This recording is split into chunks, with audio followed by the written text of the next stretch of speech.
Hi hello ನಮಸ್ಕಾರ, welcome back to my YouTube channel. ನನ್ನ ಹೆಸರು ರಾಜು ಅಂತ. ಸೊ ನಾನು ಪ್ರೀವಿಯಸ್ಸು ಕೆಲವೊಂದು ವೀಡಿಯೋಸ್ ಮಾಡಿದ್ದೆ. ಸೊ ಅದರಲ್ಲಿ ತುಂಬ ಜನ ಕಮೆಂಟ್ ಮಾಡಿದ್ರಿ, ಅಂದರೆ ಸರ್ ಈಗ ಎಕ್ಸಾಮ್ ಎಲ್ಲ ಕಾಲ್ಫಾರ್ಮ್ ಆಗಿದೆ ಮತ್ತು ಯಾವ್ಯಾವ ಡಿಸ್ಟಿಕಲ್ಲಿ ಎಷ್ಟೆಷ್ಟು ವೇಕೆನ್ಸಿ ಇದೆ ಅಂತ ಬಿಟ್ಟಿದ್ದಾರೆ.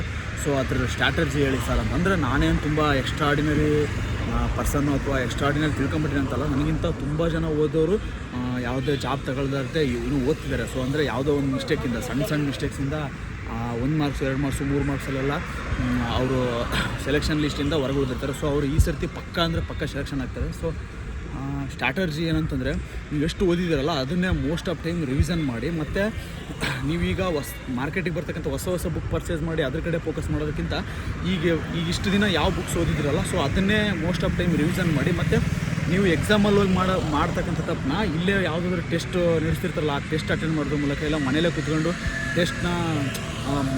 ಟೆಸ್ಟ್ ಮಾಡ್ಕೊಳ್ಳೋದ್ರ ಮೂಲಕ ನೀವು ಮಾಡ್ತಕ್ಕಂಥ ಮಿಸ್ಟೇಕ್ಸ್ನ ಡೇ ಬೈ ಕಮ್ಮಿ ಮಾಡ್ಕೊತ ಹೋಗೋದು. ಸೊ ತಪ್ಪುಗಳ ಸಂಖ್ಯೆನ ಯಾರು ಕಡಿಮೆ ಮಾಡ್ಕೊತ ಹೋಗ್ತಾರಲ್ಲ ಅವರು ಡೆಫಿನೆಟ್ಲಿ ಸೆಲೆಕ್ಷನ್ ಲಿಸ್ಟಲ್ಲಿ ಆಗ್ತಾರೆ. ಸೊ ನೀವು ಒಂದು ಎಕ್ಸಾಮ್ ಕ್ಲಿಯರ್ ಮಾಡಿದರೆ ನಿಮಗೆ ಗೊತ್ತಿಲ್ಲದಂಗೆ ಒಂದು ಕಾನ್ಫಿಡೆನ್ಸ್ ಬಿಲ್ಡ್ ಆಗುತ್ತೆ. ಸೊ ಆಮೇಲೆ ಆಟೋಮೆಟಿಕ್ಲಿ ನೀವು ಬರೀತಕ್ಕಂಥ ಎಲ್ಲ ಎಕ್ಸಾಮ್ನು ನೀವು ಬೇಡ ಅಂತ ಕೂತ್ಕೊಂಡ್ರೂ ಎಕ್ಸಾಮ್, ಸೊ ಎಡಗೈಯಲ್ಲಿ ಬರೆದ್ರೂ ಎಕ್ಸಾಮ್ ಪಾಸ್ ಆಗುತ್ತೆ. ಸೊ ಇದು ಓವರ್ ಕಾನ್ಫಿಡೆನ್ಸ್ ಅಲ್ಲ, ಜಸ್ಟ್ ಕಾನ್ಫಿಡೆನ್ಸು. ಸೊ ಯಾರಿಗೆಲ್ಲ ಲಾಸ್ಟ್ ಚಾನ್ಸ್ ಇದೆಯಲ್ಲ, ಸೊ ತುಂಬ ಚೆನ್ನಾಗಿ ಓದಿಕ್ಕೆ ಟ್ರೈ ಮಾಡಿ. ಸೊ ಈ ಸರ್ತಿ ನಾನು ಪಕ್ಕ ಸೆಲೆಕ್ಷನ್ ಮಾಡ್ಕೊತೀನಿ, ಪಕ್ಕ ಕ್ಲಿಯರ್ ಆಗ್ತದೆ ಅನ್ನೋ ಒಂದು ಕಾನ್ಫಿಡೆನ್ಸಿಂದನೇ ಓದಿ.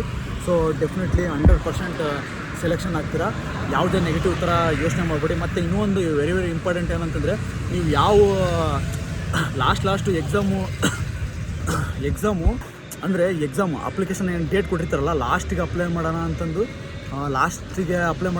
ಸುಮ್ಮನೆ ಹಿಂದೆ ಹಾಕೊಂತ ಕುತ್ಕೋಬೇಡಿ. ಸೊ ಇವಾಗಲೇ ಯೋಚನೆ ಮಾಡಿ, ಅಂದರೆ ಯಾವ ಡಿಸ್ಟಿಕಲ್ಲಿ ಎಷ್ಟು ವೇಕೆನ್ಸಿ ಇದೆ, ಸೊ ಹಿಂದಿನ ವರ್ಷದ ಕಟ್ ಆಫ್ ಎಷ್ಟಿದೆ, ಸೊ ಈ ಥರನೆಲ್ಲ ನೋಡಿಕೊಂಡು ನೀವು ಎಷ್ಟು ಓದಿದ್ದೀರಾ, ಮತ್ತು ನೀವು ನಿಯರ್ ಆಗೋ ಡಿಸ್ಟಿಕ್ಷನ್ ನಿಮ್ಮ ಜಿಲ್ಲೆಗೆ ಅಥವಾ ನಿಯರ್ ಆಗೋ ಜಿಲ್ಲೆಗೆ ಹಾಕಿದರೆ ಎಷ್ಟು ಮಾರ್ಕ್ಸ್ ತೆಗಿಬೇಕಾಗುತ್ತೆ. ಸೊ ನಿಮ್ಮದು ಕ್ಯಾಪಾಸಿಟಿ ಮೇಲೆ ಯಾವ ಡಿಸ್ಟಿಕ್ಗೆ ಹಾಕ್ಬೇಕಂತ ಈಗಲೇ ಥಿಂಕ್ ಮಾಡಿ. ಆಮೇಲೆ ಲಾಸ್ಟ್ ಡೇಟ್ವರೆಗೂ ಕಾಯಕ್ಕೆ ಹೋಗ್ಬೇಡಿ, ಯಾಕಂದರೆ ಅವಾಗ ಯಾವುದೋ ಒಂದು ಸರ್ವರ್ ಬಿಸಿ ಇತ್ತು, ಏನೋ ಬಿಸಿ ಇತ್ತು ಅಂತ ಯಾವ ಜಿಲ್ಲೆಗೆ ಬೇಕು ಆ ಜಿಲ್ಲೆಗೆ ಹಾಕೋದು. ಇಲ್ಲಾಂದ್ರೆ HK ಹಾಕೋಬೋದು, ನಾನ್ HK ಹಾಕೋದು, ನಾನ್ HK ಇರೋರು HK ಹಾಕೋದು, ಇಲ್ಲ HK ಇದ್ದರೂ ಕೂಡ ನಾನ್ HK ಅಂತ ಸೆಲೆಕ್ಟೆಡ್ ಮಾಡೋದು, ಅದ್ರದ್ದು ರಿಸರ್ವೇಷನ್ ನಿಮ್ಗೆ ಸಿಗದೇ ಇರೋ ಥರ ಈ ಥರ ಮಿಸ್ಟೇಕ್ ಮಾಡ್ಕೊಬೇಡಿ. ಮತ್ತು ನಿಮ್ದು ಕೆಲವೊಂದು ಡಾಕ್ಯುಮೆಂಟ್ಸ್ ಏನಾದರೂ ಸರಿ ಇಲ್ಲ ಅಂದರೆ ಅವ್ನು ಈಗಲೇ ಸರಿ ಮಾಡ್ಕೊಳ್ಳಿ.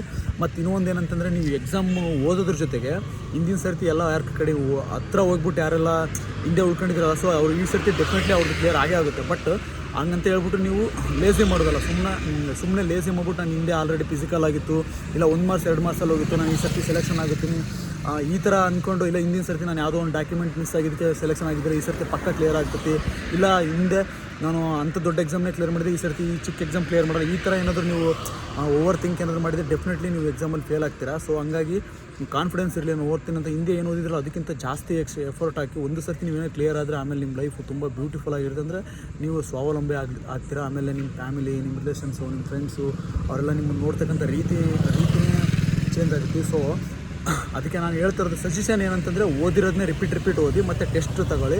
ಆಮೇಲೆ ನಿಮ್ಮದು ಫಸ್ಟು ಸಿಲೆಬಸ್ನ ಅರ್ಥ ಮಾಡ್ಕೊಂಡು ಓದೋಕ್ಕೆ ಸ್ಟಾರ್ಟ್ ಮಾಡಿ. ಸಿಲೆಬಸ್ನ ತಿಳ್ಕೊಳ್ಳಿ, ಅಂದರೆ ನಾನು ಯಾವ ಸಬ್ಜೆಕ್ಟ್ ಓದ್ತಿದ್ದೀನಿ ಅದರಲ್ಲಿ ಏನು ಸಿಲೆಬಸ್ ಇದೆ, ಸೊ ಇದರಿಂದ ಎಕ್ಸಾಮಿಗೆ ಬರುತ್ತಾ ಇಲ್ವಾ, previous year question paper solve ಮಾಡೋದು, ಈ ಥರ ಮಾಡ್ಕೊಂಬಿಟ್ಟು ಸಿಲೆಬಸ್ನ ತಿಳ್ಕೊಳ್ಳಿ. ಅದ್ರ ಜೊತೆಗೆ ಈ ಸರ್ತಿ KA ಎಕ್ಸಾಮ್ ನಡೆಸೋದ್ರಿಂದ ಅವರು ಕ್ವಶನ್ ಪೇಪರ್ ಪ್ಯಾಟ್ರನ್ ಬೇರೆ ಇರುತ್ತೆ, KSP ಪ್ಯಾಟ್ರನ್ ಬೇರೆ ಇರುತ್ತೆ. ಸೊ ಅದ್ರ ಬಗ್ಗೆನೂ ಒಂಚೂರು ಗಮನ ಕೊಟ್ಬಿಟ್ಟು ನೋಡಿ. ಅದ್ರ ಜೊತೆಗೆ ಎಕ್ಸಾಮ್ ಮಾತ್ರ ನೀವು ಫೋಕಸ್ ಮಾಡಿದರೆ, ಲಾಸ್ಟ್ ಟೈಮ್ ಎಕ್ಸಾಮು ಕ್ಲಿಯರ್ ಮಾಡಿದ ಹುಡುಗರು ಕೂಡ ಜಾಬಿಂದ ಹಿಂದೆ ಹೋದರು. ಸೊ ಕಾರಣ ಏನಂತಂದರೆ, ಎಕ್ಸಾಮ್ಗೆ ತುಂಬ ಪ್ರಿಪೇರ್ ಮಾಡಿ ಒಳ್ಳೊಳ್ಳೆ ಸ್ಕೋರ್ ಮಾಡಿದರು, ಬಟ್ ಕಟ್ಟಪ್ಪಲ್ಲಿ ಅವ್ರದ್ದು ಒಳ್ಳೆ GM ಸೆಲೆಕ್ಟ್ ಆಗುವಷ್ಟು ಮಾರ್ಕ್ಸ್ ತೆಗೆದ್ರು, ಬಟ್ ಫಿಸಿಕಲ್ ಫೇಲ್ ಆದರು. ಅಂದರೆ 30 ಜನ ಫಿಸಿಕಲ್ ಬಿಟ್ಟರೆ, ನೀವು ಬೇಕಿದ್ರೆ ಯಾರಾದರೂ ಫಿಸಿಕಲ್ ಫೇಲ್ ಆದ್ರೆ ಕೇಳಿ, 30 ಜನ ಬಿಟ್ಟರೆ 5 ಜನ ಪಾಸ್ ಆಗೋದು, 6 ಜನ ಪಾಸ್ ಆಗೋದು, ಕಮ್ಮಿ ಪಾಸ್ ಆಗೋದು, ಈ ಥರ ಆಯಿತು. ಸೊ ಒಳ್ಳೊಳ್ಳೆ ಮಾರ್ಕ್ಸ್ ತೆಗೆದಿರಲ್ಲ ಫಿಸಿಕಲಲ್ಲಿ ಫೇಲ್ ಆದರೂ, ಕಮ್ಮಿ ಮಾರ್ಕ್ಸ್ ತೆಗೆದಿರಲ್ಲ ಸೆಲೆಕ್ಷನ್ ಆದರು. ಸೆಲೆಕ್ಷನ್ ಲಿಸ್ಟ್ ಬಿಟ್ಟಾಗ ಕಡಿಮೆ ಮಾರ್ಕ್ಸ್ ಇರೋರೇ ಸೆಲೆಕ್ಷನ್ ಆಗಿದ್ರು, ಜಾಸ್ತಿ ಮಾರ್ಕ್ಸ್ ಅಂತ ತೆಗೆದಿದ್ರಲ್ಲ ಅವರೆಲ್ಲ ಹೊರಗಡೆ ಹೋದ್ರು. ಅಂದರೆ ಫಿಸಿಕಲ್ ಯಾರೂ ಪ್ರಾಕ್ಟೀಸ್ ಮಾಡಿದಿಲ್ಲ, ಫಿಸಿಕಲ್ ಬಂದಾಗ ನೋಡೋಣ, ಇಲ್ಲ ಎಕ್ಸಾಮ್ ಎಲ್ಲ ಮುಗಿದ್ಮೇಲೆ ನೋಡೋಣ, ಈ ಥರ ಏನಾದರೂ ನೀವು ಯೋಚನೆ ಮಾಡ್ತಿದ್ರೆ ನಿಜವಾಗ್ಲೂ ನೀವು ಸೆಲೆಕ್ಷನ್ ಆಗೋಕ್ಕೆ ಹತ್ರ ಇಲ್ಲ ಅಂತ ಅರ್ಥ.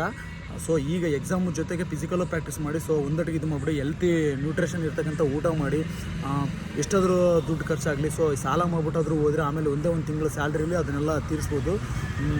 ಆಮೇಲೆ ನಿಮಗೆ ಒಂದು ಇದು ಸ್ಟೇಬಲ್ ಆಗಿ ನಿಲ್ತೀರಾ. ಸೊ ಅದಕ್ಕೋಸ್ಕರ ಎಕ್ಸಾಮ್ ಜೊತೆಗೆ ಫಿಸಿಕಲ್ ಪ್ರಾಕ್ಟೀಸ್ ಮಾಡಿ. ರನ್ನಿಂಗಲ್ಲಿ ವೀಕ್ ಇರೋರು, ಫಿಸಿಕಲಲ್ಲಿ ವೀಕ್ ಇರೋರು ಎಕ್ಸಾಮ್ ಎಷ್ಟು ಮಹತ್ವ ಕೊಡ್ತಿರಲ್ಲ ಫಿಸಿಕಲಿಗೂ ಅಷ್ಟೇ ಮಹತ್ವ ಕೊಡ್ರಿ.